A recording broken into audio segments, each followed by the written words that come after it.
Hey, this is Matt Wenning at WenningStrength.com, and I know you guys are loving these old school Westside stories, and I love talking about them. So the next one we're going to dive into is one of the greatest benchers of all time with nearly 12 all-time world records in the bench, and it's the infamous George Halbert.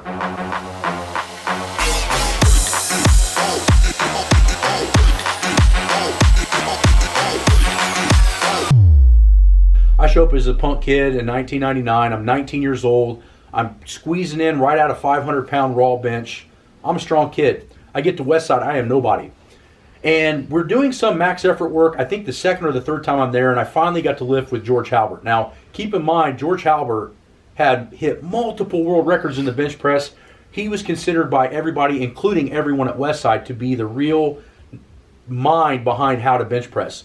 If you guys truly want to know who really understood and designed how to train bands with training, you got to give credit to George Halbert. George Halbert takes a humongous box of bands and he actually calculates them and figures out how to measure them with deer scales and then starts figuring out how to train with them. Unbelievable. This was like 2000. Nobody was using bands. Nobody knew how to use them, and George was calculating them and trying to figure out, number one, how to hook them up properly, but number two, how they transfer over to free weight training. And he accredited a lot of his very strong bench presses to the band training. I want to give you some background on George Halbert. George Halbert was very similar to me in one respect, that he was found by Louis Simmons very young, 19, 20 years old, already had a really strong bench with moderate education. He was just a strong guy here in Columbus, Ohio. And I remember Louis telling me that George, when he walked in, already had pecs like he was a pro bodybuilder that was 35 years old and been training for 25 years. I mean, his pecs still are, at almost 50 years old, are one of the most impressive upper body pec attachments I've ever seen. His pecs are like this. Boom. They come in, I'll bet you he's got 2.5 inches of pec off of his rib cage thickness. Just unbelievable. I mean, the dude was built to bench. Not only was he built muscularly to bench, he was also one of the fastest, explosive people I've ever seen upper body. Comparable to Julius Maddox at 215 to 20 pounds body weight. The first time I meet George benches 625 raw, weighing 230 pounds. Think about that for a second. He's a shirt bencher, he's an equipped bencher, and he just benched 635 raw at 220, 230 body weight. Unbelievable. I'm watching this going, there is no way this dude is doing 645s on each side, right? And change. So I remember I'm benching with that crew, and I hit 5 wheels. So I hit 500. I might have just turned 20. I maybe was still 19, but not for very long. And the first thing George told me, testing me, he came up behind me, grabbed my tricep, and goes, "Your triceps are fucking garbage." And I was just like, whoa. Now, looking back at that, what he was doing is, this is how the old Westside guys would test you. They wouldn't commend you for being a 19-year-old who could bench 500. They'd point out your weaknesses and make you feel like shit. And for most people, that ego level would completely destroy someone. But instead of it destroying me, I'm looking at it as a learning experience. I go back over to Louis, and I'm like, "Louis, George is telling me my triceps aren't very strong.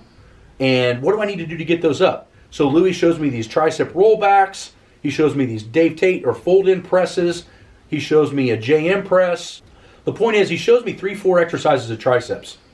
So I go home, and I don't really talk to George much anymore because that day, because obviously he just told me I sucked, and I wanted to go back home and prove to him that I was going to work on my weaknesses, because I felt like he was strong enough to come in, maybe in his own harsh way, point where my weaknesses were, but I was smart enough to go home and take that information and get better. Now, keep in mind, he was absolutely dead right, because at that time, at 19, 20 years old, I already started having shoulder tendonitis. My elbows were bothering me. And if you don't understand why, go watch why you mix up your training. Why do you change your hand positions and grips and all this other shit? Because you're creating tons of mileage. So by 19, 20, I'm already having shoulder problems because I'm doing what? Straight bar bench with straight weight all the time. I didn't know any better. I didn't know that I needed to train these isolated muscle groups to get better.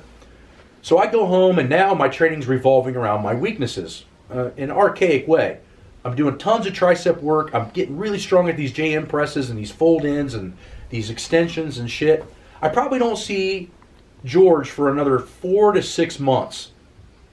And I come back, and I finally got some meat on my tricep hanging off the side of my elbow. So the first thing George does, he comes up and grabs my elbow and goes, that looks better. And here was the other magic part about it, is that my shoulder pain was starting to go away. My elbows felt amazing. And I felt like I had 0 mileage on me, like I was a teenager or 20 years old again, which I already was. But the point was is that because I trained so old school, so pyramid style, so linear periodization style, I was already being banged up and I was 20 years old. By training my weaknesses and focusing on all my little areas that I needed to work on, which was my triceps, all those pains started to go away. It started to change my bench press technique and form. And all of a sudden, I think within the next year, I'm doing like 545 raw. And I'm doing close over to 600 in a shirt. I'm in college. So this is insane, right? And that's when George, when he saw me at that particular time and grabbed my elbow and knew that I was working on the areas instead of just taking his harsh comment of your arm's fucking garbage, I took that comment as instruction and I went and fixed that area as hard as I could to prove to him by the next time he saw me that that area was corrected, period.